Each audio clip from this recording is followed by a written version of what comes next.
Hello, welcome to Sabre Escrime Pasadena. I am Coach Tommy, and today we're talking about the parries and cuts in Sports Sabre.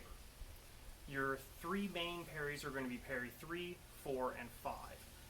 Parry 3 covers your outside high line, your parry 4 covers your inside high line, and parry 5 covers your head. To assume these parries from on guard, you're basically already in parry 3. This could even work as a parry 3, but because I go a little tip forward, I like to bring my tip up some to make sure I get a good strong parry on my outside. Now then, to cover parry 4, you're simply going to roll your hand straight across your body. And again, bring that point high because it gives you a much stronger coverage, and any attacks that land are going to come right down onto my guard. Notice it is past my chest and is covering my whole body, and my knuckle bow is out. Your knuckle bow always needs to point in the direction that you're covering. Now then, to get to parry 5, we're going to dip the point down and then bring it up to catch. Again, dip down, come up, and catch. We do the dip just in case our opponent is thrusting anywhere here around our neck or head.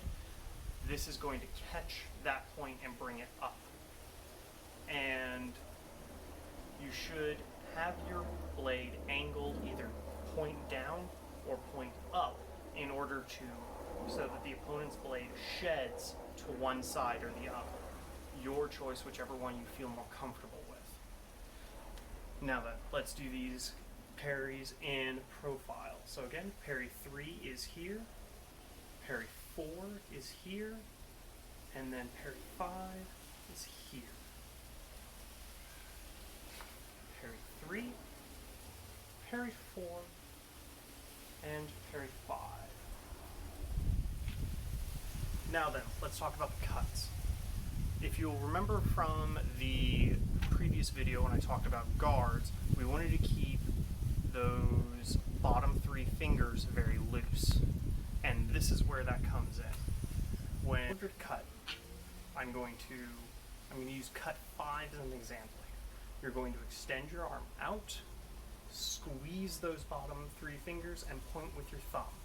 And that would be a cut targeting my opponent's head, and then returning to on guard. Now then, cut 3 and cut 4 are switched from what you would think, but cut 3 is parried by parry 3, and cut 4 is parried by parry 4. I'll show you what I mean. In order to cut 3, I'm going to extend my arm out, rotate to my inside, squeeze and push with my thumb, and then returning to on guard. To cut 4, I'm going to extend with my hand out, rotate outside, and cut. Again, squeezing and pushing. It's a squeeze and push motion. That's all for today's lesson. Please practice those at home.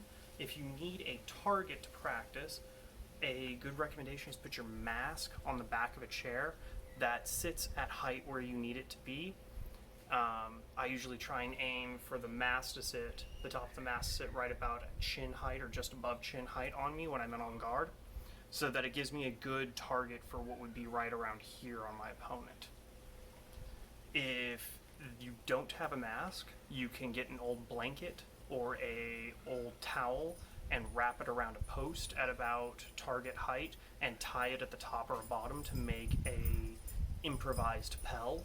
And if you go to the blog post that I'll link below, I'll include some links by people who show you how to make an actual pel, a freestanding pel that you can attack all you want.